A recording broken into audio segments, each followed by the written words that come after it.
एक हस्बैंड ने वाइफ की कॉल रिकॉर्डिंग चुपके से रिकॉर्ड की और कोर्ट में एविडेंस के रूप में पेश कर दी। नमस्कार दोस्तों, मैं हूं एडवोकेट प्रियंका और आज हम बात करेंगे एक ऐसे केस के बारे में जहां एक हस्बैंड ने अपनी वाइफ की चुपके से कॉल रिकॉर्डिंग की और कोर्ट में एविडेंस के रूप में पेश कर दी। तो सवाल ये है कि क्या ऐसी रिकॉर्डिंग कोर्ट में पेश कर सकते हैं? क्या वो एक्सेप्टेबल होगी? चलिए जानते हैं। आप और हम सभी जानते हैं कि पति पत्नी के बीच की जो बातें होती है वो काफ़ी प्राइवेसी वाली होती है। उन्हें इतनी आसानी से बाहर निकालना बहुत ही गलत माना गया है। लेकिन अगर परिस्थितियां ऐसी बन गई है कि दोनों के बीच झगड़े हो रहे हैं, दोनों की रिलेशनशिप कोर्ट तक पहुंच गई है, तो फिर यहाँ पर रिश्ता तो बचा ही नहीं है। तो फिर क्या ये कॉल रिकॉर्डिंग एक्सेप्ट होगी? तो इसका जवाब है हाँ। अब वैसे तो एक बहुत ही सीधा साधा केस था ये कि पति विभोर गर्ग अपनी पत्नी नेहा से तलाक चाहता था और उसने तलाक लेने के लिए क्रूएल्टी का केस उस पर किया। लेकिन अब क्रूएल्टी को सबूत के तौर पर दिखाना एक बहुत ही मुश्किल कार्य है, क्योंकि एक मानसिक प्रताड़ना होता है। इसको दिखाना, सबूत के तौर पर पेश करना एक बहुत बड़ी प्रॉब्लम होती है।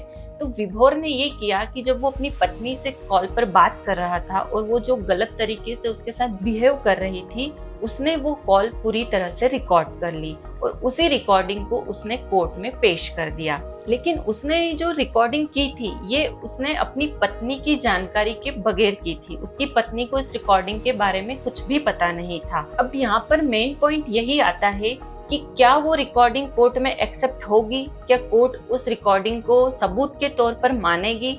सबसे पहले ये case family court, district court में जाता है और डिस्ट्रिक्ट कोर्ट इस रिकॉर्डिंग को एक्सेप्ट कर लेती है, सबूत के तौर पर स्वीकार कर लेती है। लेकिन जो पत्नी नेहा होती है वो इस ऑर्डर को, फैमिली कोर्ट के इस जजमेंट को हाई कोर्ट में चैलेंज करती है और वो कहती है कि ये जो रिकॉर्डिंग पेश की गई है ये मेरे राइट टू प्राइवेसी आर्टिकल 21 का उल्लंघन करती है।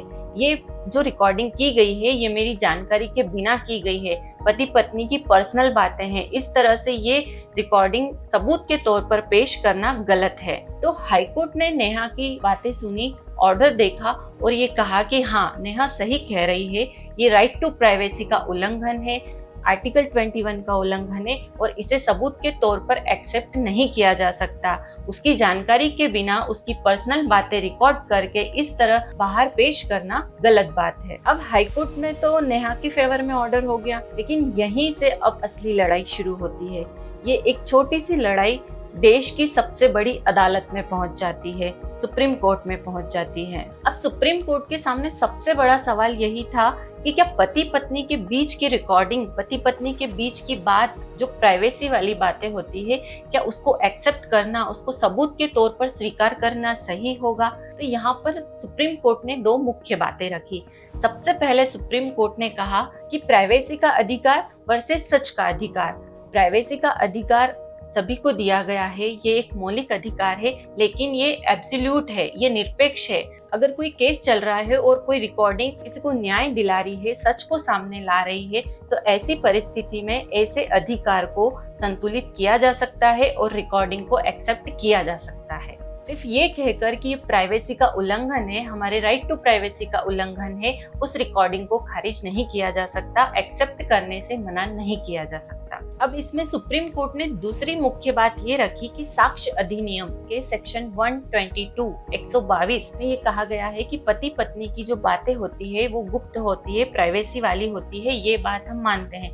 लेकिन इसी सेक्शन का एक अपवाद है, उसमें ये साफ साफ कहा गया है कि अगर पति पत्नी की लड़ाई कोर्ट तक चली गई है, वो एक दूसरे से अलग होना चाहते हैं, तो यहाँ रिश्ता तो बचा ही नहीं। तो फिर यहाँ पर रिश्ते वाली बात को लेकर इस रिकॉर्डिंग को एक्सेप्ट ना करना सही नहीं होगा। हाँ, अगर रिश्ता हो, दोनों साथ रहना चाहते हैं, कोई उम्मीद लग रही हो, तो हम इस चीज को समझ सकते हैं। लेकिन दोनों एक दूसरे के विपक्षी बनकर, एक दूसरे के दुश्मन बनकर सामने खड़े हैं, तो पति पत्नी वाला विश्वास, पति पत्नी वाला रिश्ता तो यहाँ पर दिख ही नहीं रहा है। और अगर ऐसी कोई परिस्थिति बनती है तो ऐसी सिचुएशन में ऐसी रिकॉर्डिंग एक्सेप्टेबल होगी। तो इस तरह सुप्रीम कोर्ट ने हाई कोर्ट के जजमेंट को उलट दिया और कहा कि ये रिकॉर्डिंग एक्सेप्टेबल होगी और इस रिकॉर्डिंग को सबूत के तौर पर माना जाएगा। लेकिन इसी के साथ सुप्रीम कोर्ट ने ये भी साफ साफ कहा है कि रिकॉर्डिंग तभी मान्य होगी जब वो ओरिजिनल हो, उसके साथ कोई भी छेड़खानी नहीं की गई हो। तो इस तरह सुप्रीम कोर्ट ने एक बहुत ही ऐतिहासिक जजमेंट दिया, जिसमें उन्होंने प्राइवेसी के अधिकार को समझते हुए भी ऐसी रिकॉर्डिंग को एक्सेप्ट किया। आपको ये फैसला कैसा लगा? क्या प्राइवेसी के ऊपर सच को प्राथमिकता देनी चाहिए? अपनी राय कमेंट बॉक्स में जरूर बताएं। अगर आपको ये वीडियो अच्छा लगा हो तो ऐसी और लीगल इन्फॉर्मेशन के लिए आप हमारे YouTube चैनल को सब्सक्राइब कीजिए।